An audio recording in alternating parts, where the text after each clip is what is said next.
Baseada no versículo 3 de Mateus capítulo 5. Então nós vamos ter uma grande jornada. Hoje nós iniciamos as bem-aventuranças, os ensinamentos de Jesus por meio das bem-aventuranças.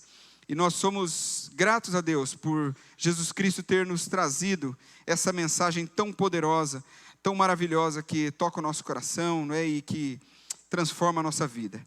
Quando nós meditamos na palavra de Deus, olhamos para os ensinamentos da Bíblia e como ela nos exorta, ao mesmo tempo em que ela nos conforta, nós ficamos muito felizes, porque a cada domingo nós estudamos a palavra de Deus, a cada domingo nós celebramos o nosso Deus.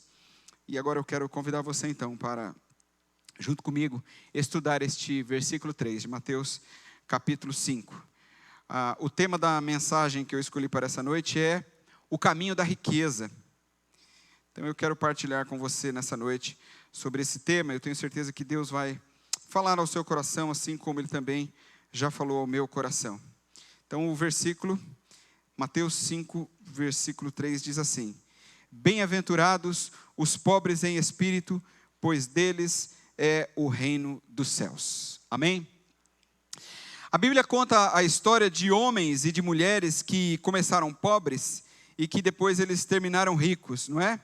Ou que tiveram vidas que poderia ter começado muito errado, mas que depois deu muito certo. Então a gente poderia contar várias dessas histórias. Eu poderia, por exemplo, começar falando aqui sobre o franzino pastor de ovelhas, chamado Davi, que um dia se tornou o rei de Israel, não é? Quem poderia achar que aquele garoto, porque ele foi o último, não, lembra que Samuel chegou lá para ungir, aí levou 7 filhos, todos fortões e sarados, não é? Barriga de tanquinho, e aí lutadores de guerra, né? praticamente guerreiros. E aí ele falou, dentro tem um, acabou, só tem esse, não tem mais um. Mas é só um menino, né? Está lá, magrelinho, ele está lá cuidando das ovelhas no campo. E aí Samuel diz assim, então traz o menino. E quando chega, ele ouve a voz de Deus dizer assim, unja este homem, unja este garoto. Ele será o rei de Israel. E depois você sabe toda a história. A gente poderia também pensar em Sara, mulher de um velho Abraão, não é, que não poderia ter filhos, e depois foi agraciada com a concepção de Isaac. Já pensou, irmãs, vocês que têm mais aqui de 70 anos para cima, pensa, recebendo, vai ao médico, não sei, estou sentindo uma coisa meio estranha assim, né? Aí vai ao médico, aí o médico faz uma série de exames e fala, olha, parabéns, você está grávida, não é? Já pensou, não é? Que coisa, não sei se fica feliz ou se entra em pânico, né? Mas enfim, né? Também eu poderia começar falando sobre o humilde José do Antigo Testamento, José chamado José do Egito, não é? Que foi injustiçado, vendido pelos seus irmãos, e aí se tornou um prisioneiro, mas depois, por conta da direção de Deus, as circunstâncias que Deus preparou para aquele homem, ele veio a se tornar o vice-rei do Egito. Ou ainda a gente poderia pensar no outro José, o José do Novo Testamento, o pai humano de Jesus. Bom, ele foi simplesmente um homem, um carpinteiro, um homem simples, que é tão pouco citado na Bíblia, mas ele foi simplesmente o pai humano do Filho de Deus, da pessoa mais importante de toda a história, daquele que salva as nossas vidas. A gente poderia começar refletindo sobre aquele pescador grotesco, quase um ogro, que era o Pedro. E ele, de uma vida simples e, vamos combinar, uma vida esquecível até, ele acabou se tornando um dos maiores apóstolos da igreja primitiva. A gente poderia pensar também em Paulo, porque Paulo ele estava como um fariseu, um homem importante entre os doutores, e um dia ele sai numa caçada brutal a aprisionar cristãos, e no caminho de Damasco, a capital da Síria, ele está montado altivamente no seu cavalo, todo imponente, e de repente um grande clarão acontece, ou algo parecido com isso, ele cai do cavalo, é uma visão do próprio Jesus, e ele teve a sua vida completamente transformada, e tornou-se o principal apóstolo da história da igreja primitiva, e nos deixou cartas extraordinárias, ensinamentos, que, meu Deus, como nós usamos e abusamos desses ensinamentos, não é? Mas eu não vou iniciar com nenhum desses aí. Embora eu vou citá-los, eu não quero começar com eles. Na verdade, eu gostaria de terminar com estes que eu citei. Eu queria iniciar por um outro personagem. Eu queria iniciar por um personagem que a Bíblia cita como rico, como importante, como proeminente, um socialite, né? Um playboy, para falar a verdade, chamado anônimo, ele não tem nome na Bíblia. A gente conhece ele como o jovem rico. E esse homem tem uma história muito interessante, porque ele tem tudo, não é? Ele tem condições financeiras, ele é inteligente, porque ele cita a lei, ele conhece, ele sabe tudo, ele pode tudo que o dinheiro pode comprar, não é? É o tipo do cara que diz assim, o dinheiro não compra a felicidade, manda buscar, não é? Mas, de repente, a gente não sabe exatamente por que ele tem um encontro com Jesus de Nazaré. E nesse encontro ele faz uma pergunta para Jesus. Ele diz assim, mestre, que devo fazer para herdar a vida eterna? É o que ele diz. Eu não acredito que a pergunta dele tinha cunho espiritual. Não acho. Não acho que esse é o caminho pelo qual aquele jovem ia. Embora ele estivesse falando de vida eterna, não acho que é exatamente nisso que ele estava interessado. Eu acho que a pergunta dele, por trás da pergunta dele, tem algo mais ou menos assim, olha, quanto preciso investir para ter certeza do meu retorno? Eu acho que é mais isso. Se você parar para pensar, muitas vezes esse é o nosso questionamento também. Quando eu vou ter retorno disso aqui?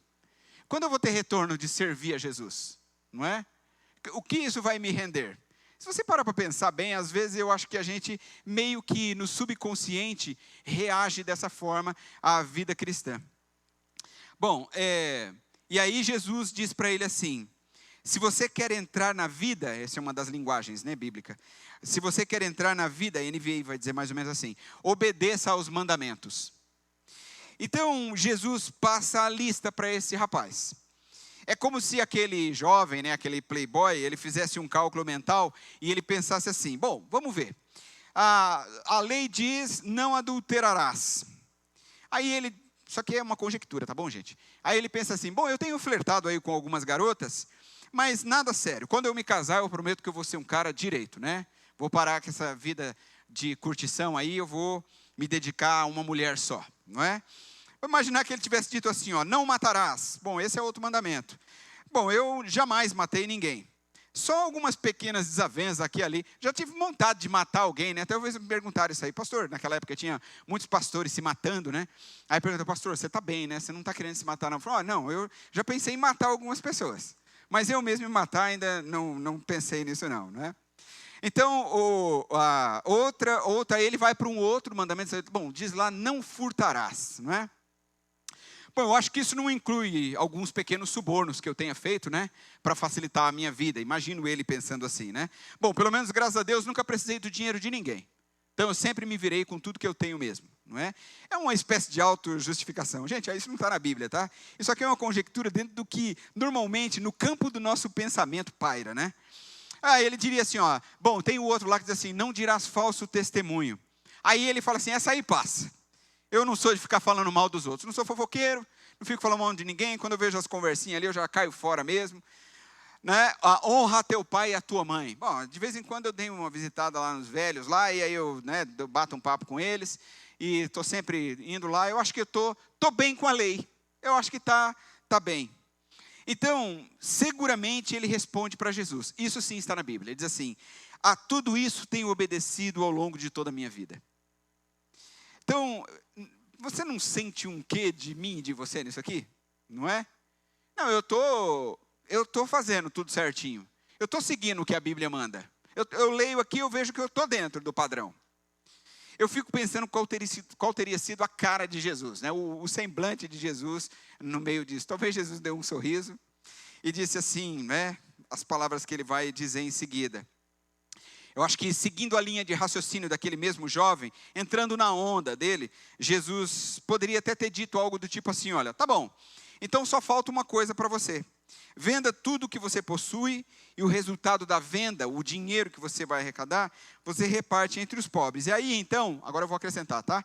Você vai ganhar uma excelente propriedade no céu, com vista para o rio da vida, em frente às ruas de ouro, e a um pomar que dá um fruto diferente a cada mês. De vez em quando eu penso umas coisas meio doidas, né? Mas enfim, eu fiquei pensando que Jesus poderia ter dito desse jeito, não poderia? Mas a conclusão de Jesus para essa história é chocante. Bom, essa história está no capítulo 18 do Evangelho de Lucas. E se você olhar para os versículos 24 e 27 desse texto, você vai ver ali duas palavras que estão inseridas que marcam esse texto profundamente. Eu queria pensar com você sobre isso. Existem duas palavras lá: difícil e impossível. Essas palavras saíram da boca de Jesus. Se você meditar bem nessa história, você vai perceber que muitas vezes a gente acha que com Deus as coisas funcionam da mesma maneira como funcionam no mundo. Então, no reino desse mundo, algumas vezes, a gente age sem qualquer escrúpulo mesmo, com o objetivo de alcançar aquilo que a gente deseja, enquanto que no reino de Deus, a gente precisa ser o menor para ser alcançado. São contrastes. No reino do mundo, a gente corre atrás do dinheiro para a gente poder possuir mais e melhor, não é?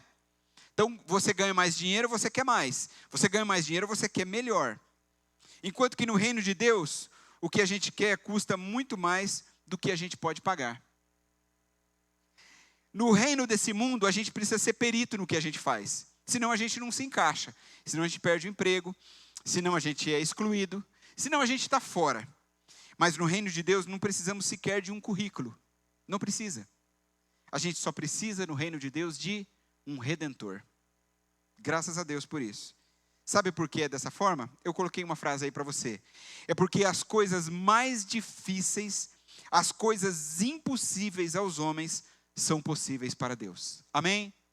A leitura do reino de Deus, a perspectiva do reino de Deus é muito diferente da leitura que nós fazemos a respeito do reino de Deus. Você se lembra, por exemplo, da história de Abraão, eu acabei de citar agora, né? Abraão e Sara, como ela era uma mulher idosa e engravidou. Por que ela engravidou? Porque Deus agiu no seu ventre. Ali Deus teve ação dupla, né? Teve que agir no ventre dela e vamos combinar que teve que agir também um pouco ali no Abraão, né? Imagino eu, né? Sei lá, né? Não estava lá para saber. Mas enfim, eu nem queria estar. Então, eu gosto muito de uma fala sobre isso do Max Lucado, né? Ele disse, de forma muito bem-humorada sobre isso, que quando Sara soube que estava grávida, na sua velhice, ela deve ter dito algo mais ou menos assim, ó: eu sou a única mulher desta cidade que vou pagar as contas do pediatra com um cheque da aposentadoria. Eu achei isso muito legal. Mas essa é uma brincadeira do Max Lucado, é claro, né? Uma brincadeira muito sadia, porque, como ela dizia o seguinte: olha o que é que Deus faz. Olha que coisa extraordinária que Deus faz. Então, depois de ouvirem o diálogo ali entre Jesus e o jovem rico, porque os discípulos estavam ali ao redor, numa estratégia que eles usaram aqui, que é como se fosse uma estratégia de inclusão, eles se apegam à sua pobreza. Então, pensa comigo, gente. Jesus está conversando, o cara fala assim: olha, o que eu faço para herdar a vida eterna? Aí Jesus fala para ele: você conhece os mandamentos? Eu sei tudo. Sei tudo. Não matarás, não roubarás, não furtarás, não adulterarás, não dirás falso testemunho, não tentarás o Senhor teu Deus. Ele fala os mandamentos. Aí Jesus fala: nota 10. Arrasou. Não é? Mas falta uma coisa para você: vende tudo que você tem e entrega aos pobres. Aí Jesus vai dizer mais à frente: é difícil um rico entrar no reino dos céus. E depois ele diz um pouco mais à frente: as coisas possíveis para os homens as coisas impossíveis para os homens são possíveis para Deus. Olha só, os discípulos estão ouvindo essa conversa. O que eles fazem? Me inclui nessa, não é? Me coloca dentro disso daí. E aí eles se apegam à sua pobreza. Tipo, tô dentro. Eu me encaixo no padrão de Jesus. E aí eles falam uma frase, lá no capítulo 18 de Lucas. Em algum momento do texto eles dizem assim para Jesus: nós deixamos tudo o que tínhamos para seguir-te. Não é interessante isso? Você já parou para pensar nisso? Eles olham o padrão. Opa, eu sou pobre, estou dentro. A gente deixou tudo, hein, Jesus, para te seguir. Sabe qual é a nota que eles recebem? É 0. Essa é a nota. Não se trata disso. Eles não entenderam o que Jesus estava dizendo. Porque se engana quem escora a sua fé na sua condição financeira. Não tem a ver com isso. Dizendo que aqueles que são ricos não serão salvos. Não é? Não foi o dinheiro que impediu aquele jovem rico de ser salvo. Não foi.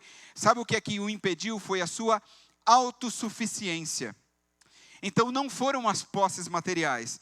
Foi o seu nariz empinado. Foi isso que o distanciou de Deus. É por isso que certa vez Jesus disse assim, olha esse texto de Mateus 7. Muitos me dirão naquele dia: Senhor, Senhor, não profetizamos nós em teu nome? Em teu nome não expulsamos demônios e não realizamos muitos milagres?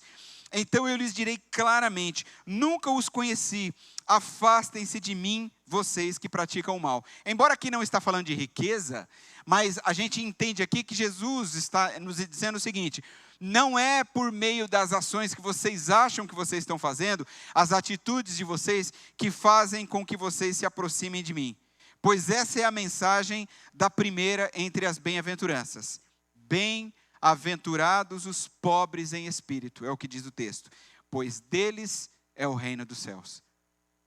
É isso que Jesus está nos dizendo. Então eu quero dividir esse versículo nas duas partes que ele tem. A primeira parte é, bem-aventurados os pobres em espírito.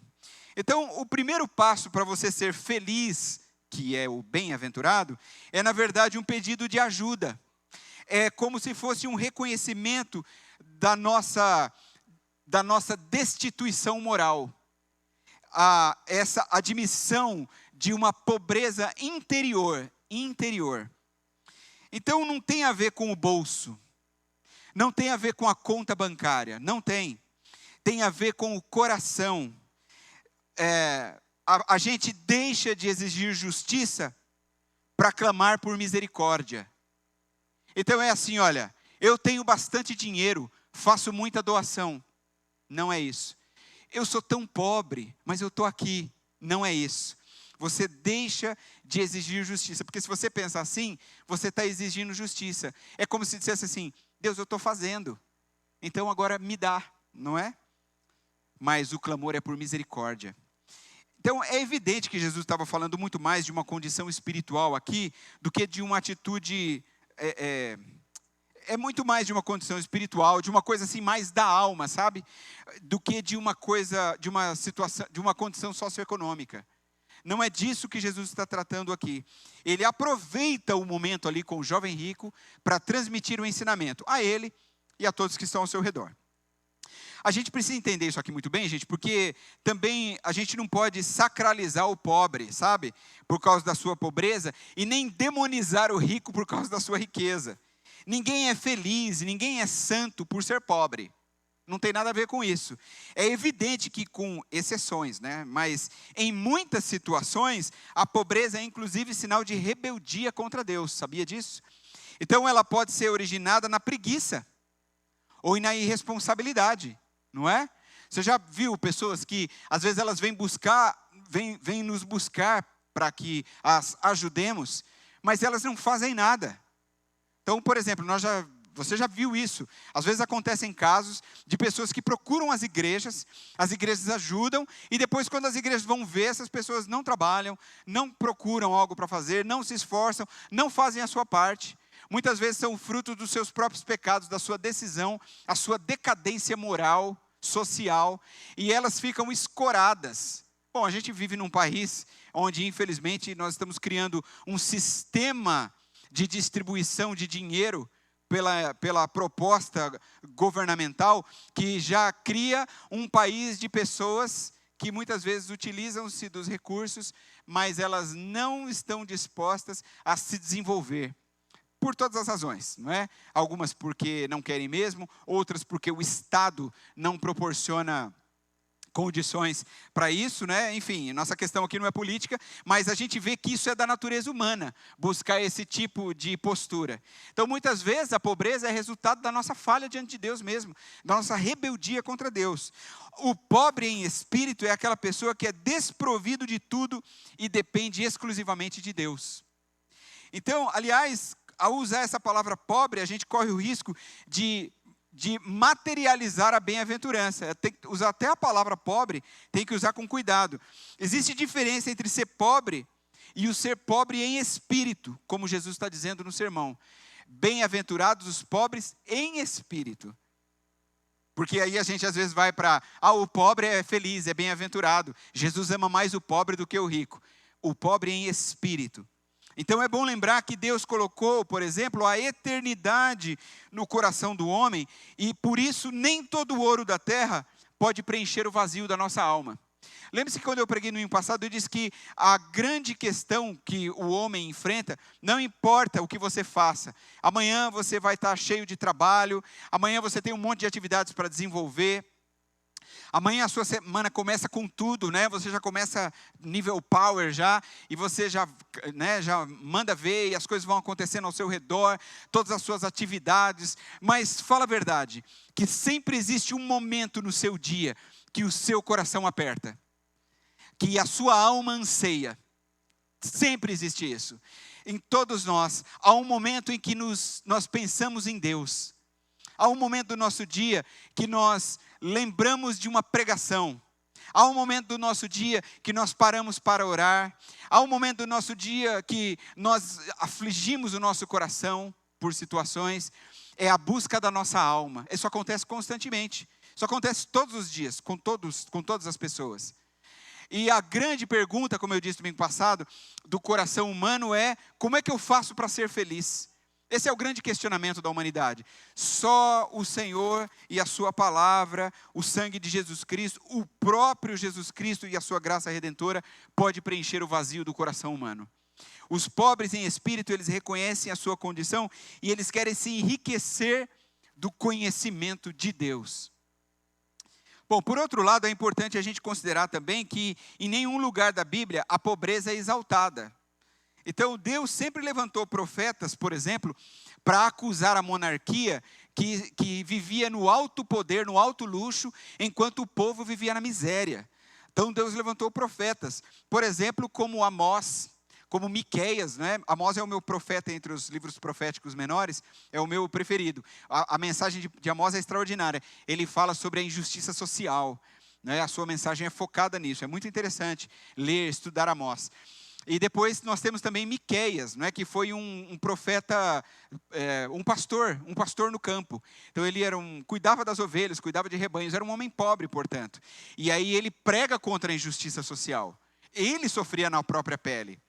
Já não é o caso, por exemplo, de Isaías. Isaías era um profeta palaciano. Me parece que a condição de vida de Isaías era melhor. Até a maneira de escrever, né? O livro de Isaías é o maior entre todos os profetas.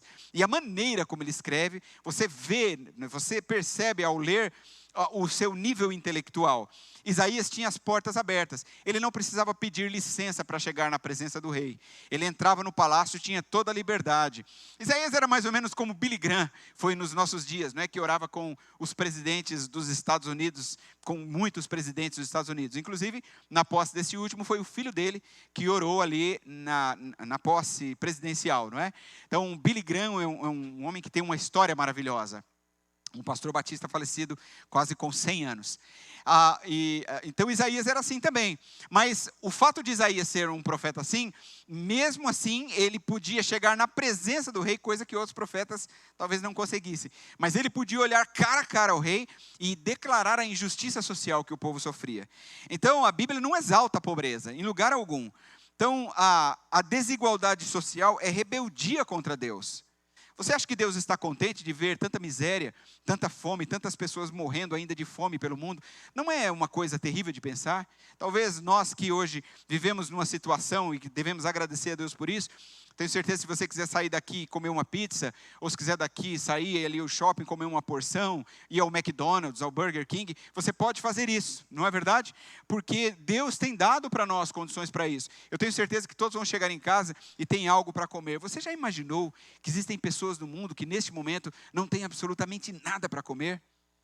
Então, você acha que Deus se agrada disso? Certamente Deus se entristece muito com isso. A gente deve mencionar o aspecto psicológico também da pobreza. Existe muita gente sendo humilhada e muita gente sendo menosprezada por ser pobre, por ser humilde, não é? Então, por exemplo, a igreja nunca pode ser um ambiente assim. A igreja deve ser um lugar acolhedor para todas as pessoas. Aqui, na comunidade chamada igreja, os ricos e os pobres devem ser tratados de maneira idêntica, não é? Os brancos e os negros devem ser tratados de maneira idêntica. Adultos e crianças, pobres e ricos, cultos e incultos. Aliás, isso é uma das belezas do reino de Deus, não é? Quando nós podemos olhar para a igreja e ver as pessoas como iguais, não é? Talvez essa seja uma das razões que eu acho mais bacana da gente poder se vestir de maneira simples na igreja, não é? Não estou vendo ninguém aqui vestido de maneira muito chique, não. Está todo mundo vestido de uma maneira bem tranquila aqui, não é? Eu não estou vendo aqui ninguém com coisas muito caras, não é? Eu acho isso muito bacana na igreja, não é? Nós podermos as pessoas, outro dia alguém disse para mim, pastor, uma coisa que eu acho legal na igreja, na central, é que a gente não sabe as pessoas que têm mais dinheiro e as pessoas que têm menos dinheiro, pelo menos olhando assim, olha, é claro que depois que você conhece na intimidade, é óbvio que você vai saber isso um pouco mais, mas você olhando a igreja e frequentando, você não sabe, é exatamente isso, é assim que a igreja precisa ser, deve ser uma comunidade de iguais. Fico grato a Deus também, quando faço alguns apelos em alguns grupos, por algumas necessidades que já tivemos. Me lembro de uma que me marcou muito. Nós tínhamos um irmão que estava passando muita necessidade. E aí nós pedimos um auxílio urgente dos irmãos. Fizemos ali um chamado ali no grupo. E aí demos um auxílio porque era algo muito emergencial mesmo. Fizemos esse auxílio financeiro e depois, no dia seguinte, eu fui lá ver como é que eles estavam, né? Se eles tinham recebido, como é que chegou ali para eles. O Pix já foi feito direto na conta deles. E aí eles, quando conversava com eles, a esposa chorou. Ela disse assim, pastor, nós fomos muito abençoados pela igreja. Nós fizemos um pedido, vocês deram 3 vezes mais o valor que nós necessitávamos. Isso é bênção, isso é a graça de Deus. Então, quando nós agimos assim, nós estamos demonstrando exatamente isso, que nós repudiamos essa divisão das classes sociais, pelo menos no contexto da convivência, assim que tem que ser. Porque tem muita gente pobre sendo humilhada nesse mundo. As cartas apostólicas, elas doutrinam muito sobre essa necessidade de se tratar os irmãos com igualdade. Lembra quando Paulo fala assim, aqui já não há mais judeu ou grego, escravo ou cita, né? Bárbaro ou cita. Então ele diz isso, as pessoas são iguais no corpo de Cristo. A gente deve se lembrar sempre, como diz lá em Tiago capítulo 4, versículo 6, que Deus resiste aos soberbos, mas Ele concede graça aos humildes. Deus se opõe aos orgulhosos, mas concede graça aos humildes. O pobre em espírito, ele pode ser eventualmente um rico, que tem a sua confiança em Deus e não na riqueza que ele possui. Então, o pobre em espírito, ele reconhece não ser rico de nada, nem mesmo de santidade ou de espiritualidade. Esse é o pobre em espírito. Eu acho muito engraçado, quando eu vejo na internet, alguns pastores que sobem ao palco, imponentes, não é? E aí quando eles chegam ali, parece que a igreja até treme, não é? Porque chegou aquele homem, não é? O super poderoso. Acho que não entendeu nada sobre o pobre em espírito. A Teresa de Ávila, uma das reformistas do século XV, ela escreveu um poema chamado Nada Te Turbe, onde talvez ela estava embalada pela beleza do Salmo 42. Ela diz assim, nada te perturbe, nada te espante, tudo passa, Deus não muda, a paciência tudo consegue. Quem a Deus tem, nada lhe falta, só Deus é suficiente. Isso não é bonito? Anos depois, o Jorge Camargo, um cantor que eu gosto muito, ele fez uma canção nisso aqui. Sabe o que eu sei cantar? Ele diz assim, como é que começa mesmo? Não, ele diz assim, nada te turbe, pois tudo passa, a paciência tudo alcança. É isso, né? Nada te espantes, quem tem a Deus, nada lhe falta, só Deus é o bastante. Acho belíssima essa canção. Então, em geral, as riquezas, os bens, escravizam as pessoas. Sejam essas pessoas pobres ou ricas. Essa é a verdade. Uma vez eu li uma frase muito interessante que dizia assim, olha, algumas pessoas são tão pobres que não têm nada além de dinheiro. Não é interessante isso? Olha o que é que Paulo diz lá em 1 Timóteo capítulo 6, versículos 9 e 10. Os que querem ficar ricos caem em tentação, em armadilhas e em muitos desejos descontrolados e nocivos que levam os homens a mergulharem na ruína e na destruição, pois o amor ao dinheiro, não é o dinheiro, o amor ao dinheiro é a raiz de todos os males. Algumas pessoas, por cobiçarem o dinheiro, desviaram-se da fé e se atormentaram a si mesmas com muitos sofrimentos. Bom, eu já contei não sei quantas vezes o meu próprio testemunho de vida. O meu objetivo de vida era ficar rico. Esse era o meu projeto de vida. Eu trabalhava e estudava para isso, não é? Para ficar rico. E aí Deus cruzou o meu caminho. E as coisas nunca aconteceram como eu queria, enquanto eu queria ficar rico. Deus me libertou disso quando eu disse assim: Senhor, a minha vida é sua. Quando num acampamento Deus falou poderosamente no meu coração, e aí eu não consegui mais resistir. E aí Deus mudou a minha história. Eu me considero hoje rico. Rico porque o Senhor me abençoou, o meu prazer em servir a obra de Deus, me dedicar ao Senhor. Eu sei que vocês, tantos que estão aqui, também vivem experiências semelhantes à minha. Então, os pobres para quem Jesus foi ungido a evangelizar, são aquelas pessoas que humildemente depositam a sua confiança em Deus. A gente deve se lembrar que vida simples e pobre foi a opção de Jesus. Jesus nasceu aonde, gente? Numa manjedoura. Não nasceu num palácio. Jesus optou por isso. E a propagação do seu ministério vem por esse caminho. Você se lembra quando ele foi ao templo e ele leu um texto? Ele abriu o profeta Isaías e leu. E o que é que foi que ele leu? Ele leu Lucas 4. Em Lucas 4, nós vemos a leitura que ele faz sobre Isaías. Olha o que é que Jesus diz. Palavras do Senhor, ele leu. O Espírito do Senhor está sobre mim, porque ele me ungiu para pregar boas novas aos pobres. Ele me enviou para proclamar liberdade aos presos e recuperação da vista aos cegos, e para libertar os oprimidos e proclamar o ano da graça do Senhor. Está vendo? Está na missão de Jesus. Ser pobre de espírito, portanto, é a base para as outras virtudes. Por que que a primeira bem-aventurança é essa? Pobres em espírito. Por quê? Esse é o primeiro degrau da nossa escada. Ela está no lugar que deveria realmente estar. Se Jesus começasse com a pureza do coração, por exemplo, não tinha esperança nenhuma para nós, porque a gente ia correr o risco de estar ainda assim cheios de nós mesmos. Então nós não podemos ser cheios de Deus enquanto nós não nos esvaziarmos, reconhecermos a nossa falência, a nossa pobreza e a nossa fraqueza espiritual. Amém? A outra frase do versículo é: porque deles é o reino dos céus. Jesus disse que o pobre em espírito é o herdeiro do reino dos céus.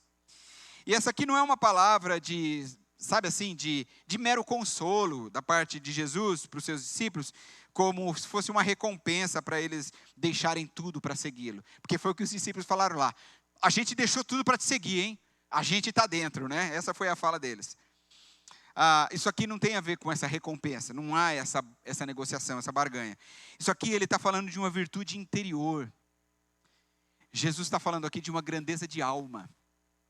É como uma atitude de quem depende totalmente de Deus. Como eu já disse, Jesus não deu essa bem-aventurança em primeiro lugar por acaso.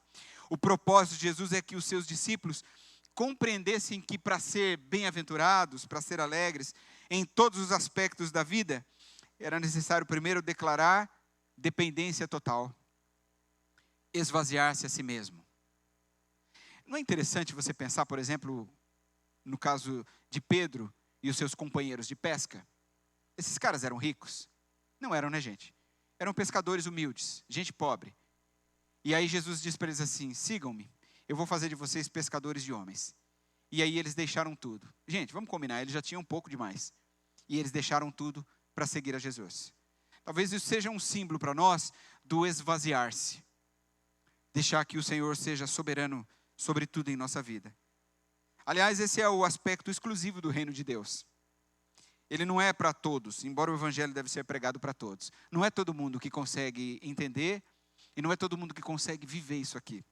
O reino do céu só pertence aos humildes em espírito, porque os orgulhosos, por causa da sua autossuficiência, são inevitavelmente excluídos.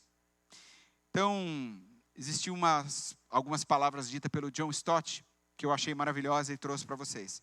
Ele diz assim: o reino é concedido ao pobre, não ao rico, ao frágil, não ao poderoso, às criancinhas bastante humildes para aceitá-lo, não aos soldados que se vangloriam de poder obtê-lo através da sua própria bravura. Nos tempos de nosso Senhor, quem entrou no reino não foram os fariseus, que se consideravam ricos, tão ricos em méritos que agradeciam a Deus por seus predicados, nem os zelotes, que sonhavam com o estabelecimento do reino com sangue e espada, mas foram os publicanos e as prostitutas, o refúgio da sociedade humana, que sabiam que eram tão pobres que nada tinham para oferecer, nem para receber. Tudo o que podiam fazer era clamar pela misericórdia de Deus, e Ele ouviu o seu clamor. Amém? Não é belíssima a fala do John Stott? Não é exatamente isso que Jesus está nos ensinando por meio da sua palavra? Agora eu gostaria de fazer uma pergunta a você. O que fará seu nome ser lembrado? E aí eu gostaria agora de voltar àqueles personagens bíblicos que eu citei no início e que eu disse que terminaria essa mensagem com eles. Olha só que interessante. Davi acolheu humildemente ali naquele momento, por Samuel, uma unção que ele jamais esperava. E aí de pastor de ovelhas, depois de tantos sofrimentos e perseguições, porque o caminho não foi nada fácil para ele, veio a se tornar o rei de Israel, por 40 anos.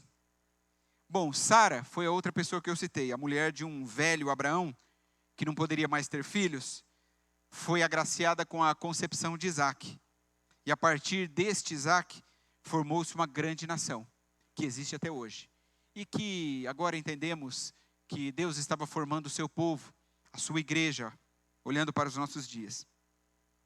Aquele José do Antigo Testamento, que foi aquele prisioneiro injustiçado, depois de muitos anos de sofrimento, ele foi literalmente alçado, ao posto de vice-rei do Egito. O outro José, o José do Novo Testamento, foi um carpinteiro muito simples, e de uma forma extraordinária, de maneira sobrenatural, ele se tornou o pai terreno de uma criança que foi a mais importante de toda a história da humanidade. O Pedro, o pescador rude, de uma vida simples, e como eu disse, até mesmo esquecível, se não tivesse acontecido aquilo na vida dele, ele se tornou um dos maiores apóstolos da igreja primitiva, e foi um pregador que logo no seu primeiro sermão, pensa no sucesso, hein? No primeiro sermão, levou mais de 3.000 pessoas aos pés de Jesus Cristo, numa mensagem evangelística.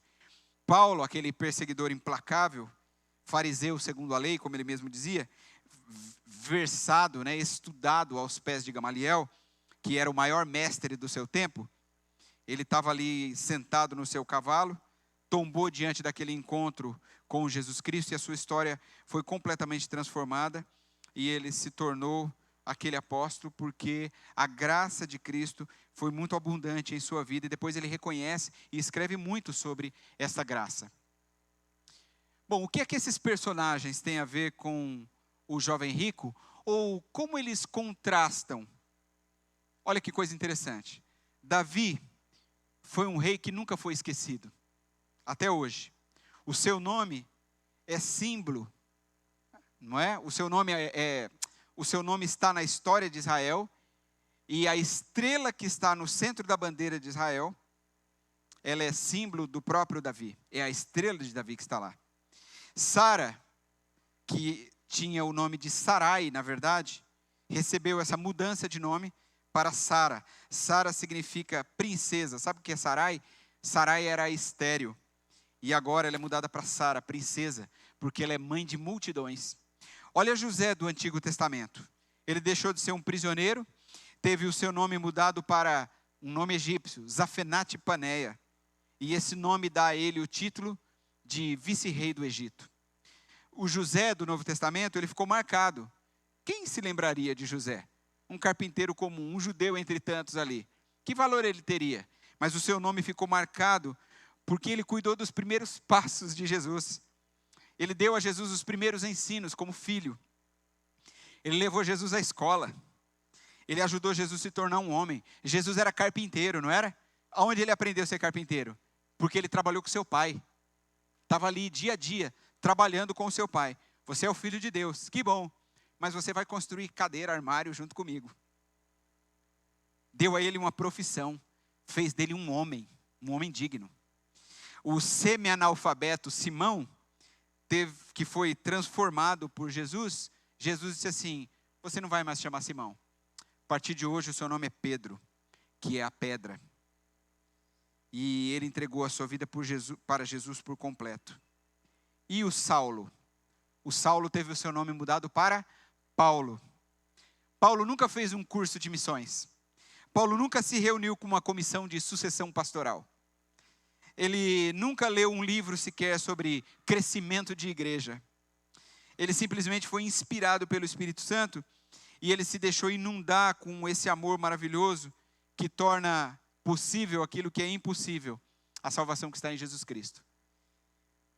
Eu citei aqui 7 personagens, incluindo o jovem rico. O que é que chama a nossa atenção aqui sobre eles, gente? É que os 6 primeiros, eles tiveram os seus nomes mencionados, e alguns até modificados para dar maior grandeza e significado ao chamado de Deus em sua vida. Mas o último nem tem nome, nem foi citado. É apenas o anônimo jovem rico. Então, talvez seja essa mais uma explicação a respeito dessa bem-aventurança. Eu coloquei essa frase para você pensar. Quem procura fazer o seu próprio nome, fica sem nome. Mas aqueles que invocam o nome de Jesus, e somente o nome de Jesus, recebem novos nomes, e mais do que isso, recebem uma nova vida. Amém? Eu acredito que muitas vezes nós estamos preocupados demais com o nosso nome. Sabe o que eu estou querendo dizer, né? Com a nossa posição, com a nossa classificação, com o nosso pedigree. Mas não é nada disso. Deus chamou esses homens todos ao longo da história. Transformou as suas histórias. E a alguns até modificou o nome. E começou um novo trajeto, uma nova história, a partir dessas pessoas, homens e mulheres, que talvez teriam passado despercebidos. Então, certamente foi a essas pessoas que Jesus se referiu quando ele disse: porque deles é o reino dos céus. Então a pergunta que nós devemos fazer para nós agora é: pelo que você deseja que o seu nome seja lembrado? Os pobres em espírito, eles veem na cruz de Jesus, a única salvação. E o motivo para existir é a cruz de Jesus. Existe um antigo hino que nós cantávamos, que era assim, o refrão. Os mais antigos vão lembrar e vão cantar comigo. Aquele assim, ó. Só por Jesus é que nós somos salvos. Só por Jesus é que nós somos salvos. Não é? É exatamente isso. Você percebe? Só Jesus Cristo. Então, é interessante pensarmos na cruz, não é? A gente cantava também aquele, foi na cruz, onde um dia eu vi o meu pecado castigado em Jesus. E é interessante ele falar o meu pecado, né? Porque ele está falando sobre a ira de Deus que repousava sobre a humanidade. Então, o hino está bem dentro da teologia bíblica, porque ele fala exatamente isso. Não são os meus pecados, é o meu pecado. A minha vida de pecado, ela está depositada aos pés da cruz. Sabe por quê? Porque a cruz, ela nos esvazia. Então, a cruz, a sua simplicidade e ao mesmo tempo a sua grandeza, deve ser a nossa única mensagem. Não porque falta assunto para nós, para outras mensagens, mas porque é impossível a gente esgotar a mensagem da cruz. Por que é que você entregou a sua vida a Jesus? Porque você entendeu o sacrifício na cruz do Calvário. E os caras que viveram há 1000 anos antes de você, foi pelo mesmo motivo. E se o mundo existir por mais 1 milhão de anos, as pessoas que aceitarão Jesus daqui 1 milhão de anos, elas aceitarão por causa desta mesma mensagem. Aquela cruz de madeira, que talvez a gente nem sabe se daqui 1 milhão de anos ainda vai existir madeira. Mas eles vão saber que aquele homem que morreu naquela cruz de madeira, nele estava a salvação para toda a humanidade. Você consegue pensar nisso como a pobreza em espírito que precisamos ter? Na Bíblia, a mensagem, Mateus 5,3, está escrito de uma forma muito bacana e você vai entender muito bem. Lá está escrito assim: abençoados são vocês que nada mais têm para oferecer, quando vocês saem de cena a mais de Deus e do seu governo.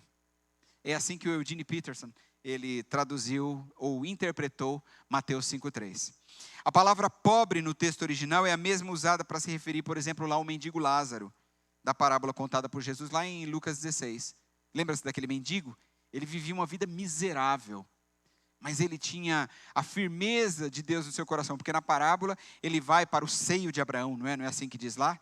E aí ele é visto ali, porque ele havia se esvaziado de si, mesmo em meio a todo o sofrimento. Portanto, a gente poderia até fazer uma releitura dessa bem-aventurança, e eu coloquei da seguinte maneira: bem-aventurados os mendigos de espírito, bem-aventurados os paupérrimos espirituais, bem-aventurados os espiritualmente destituídos, bem-aventurados os falidos espiritualmente, que se encolhem e se humilham por causa do seu total desamparo, porque deles é o reino dos céus. A gente precisa cavar mais fundo para entender o Sermão do Monte. Isso aqui não é nada fácil, né? Os pobres de espírito são felizes porque eles não se pastoreiam a si mesmos. Eles compreendem a sua fraqueza e eles têm coragem de se abrir para Deus, para a palavra de Deus e para render-se aos ensinamentos da palavra de Deus. Então, você precisa entender tudo isso. A gente precisa, não ceder às interpretações que são movidas pelos interesses escusos. Precisamos ter ouvidos limpos para ouvir a palavra de Deus. Nós não vamos a Deus, nós não vamos à igreja porque nós somos bons, mas porque nós somos maus. Não porque nós somos fortes, mas porque somos fracos. Então é assim, olha, você tem um monte de pecados aí, tem um monte de coisa podre aí na sua vida que ninguém sabe, que se souber vai ficar bem ruim para você. Acredite, você está no lugar certo. É aqui mesmo que você deveria estar. Quando nós reconhecemos a nossa falência espiritual. Não porque somos puros, estamos aqui porque somos pecadores. O que a gente tem para oferecer a Deus? Nada. E o que Deus tem para nos dar? Tudo. O que faz que as riquezas de Deus sejam nossas? Pagar indulgências, como foi naquele período negro da igreja. Fazer sacrifícios, que muita gente está fazendo, não é? Traga alguma coisa aí, a sua oferta para as 7 semanas, não é? 15 dias da oração tal, traga dinheiro aqui, não é? Quanto mais você der, mais bênçãos você vai receber. São sacrifícios. É isso? Barganhar promessas, seria isso? Nada disso. É só um pedido de socorro que a gente precisa fazer. É só um grito de dependência, é só uma confissão de desamparo. É isso que nós precisamos fazer. Nós não temos mérito nenhum, não tem barganha. Você não tem nada. Como você pode barganhar com um Deus que tem tudo e você não tem nada? Como? Que negociação é essa? Então, sem o esvaziamento total do nosso eu, o reconhecimento, até que nos tornemos pobres em espírito, é impossível alcançarmos qualquer coisa sem a intervenção de Cristo. Mas fique tranquilo. Talvez você fale assim, pastor, agora você jogou a gente num buraco e agora eu já não sei nem mais o que eu faço, né? Porque agora eu já não sei se eu tenho que esvaziar a minha altivez, como é que eu faço com tudo isso? Fique em paz. A palavra de Deus tem lições para a gente. Romanos capítulo 8, versículo 3, Paulo diz assim, pois o que para a lei era impossível, porque esse é o nosso problema, Deus o fez na carne, condenando o pecado e enviando o seu próprio Filho. Então não se preocupe, Jesus fará tudo por você. Paulo ensina para a gente que o caminho da riqueza, sabe por onde é que ele passa? Pela humilhação da cruz. Então, deposite aos pés de Jesus, aos pés da cruz. Eu quero encerrar a minha palavra nessa noite com um texto que li, escrito pelo pastor Israel Belo de Azevedo, pastor lá do Rio de Janeiro. Gosto muito dele. Sempre eu falo para as pessoas assim, tem muita gente seguindo pregadores, que misericórdia, né? faça isso, né? Sai fora da autoajuda. Ouçam bons pregadores, bons teólogos. E esse é um deles, Israel Belo de Azevedo. Pode seguir seguramente. E o Israel escreveu um texto muito interessante, e eu gostaria de encerrar com as palavras dele. Ele disse assim: os pobres em espírito são felizes porque no final do dia dormem sem o tormento das guerras que não travaram, das mentiras que não contaram, dos elogios que não venderam, dos gritos que não deram, certos agora de que Deus lhes dá o descanso que os renova para um novo dia. Amém? Vamos ficar em pé, nós vamos cantar ao Senhor.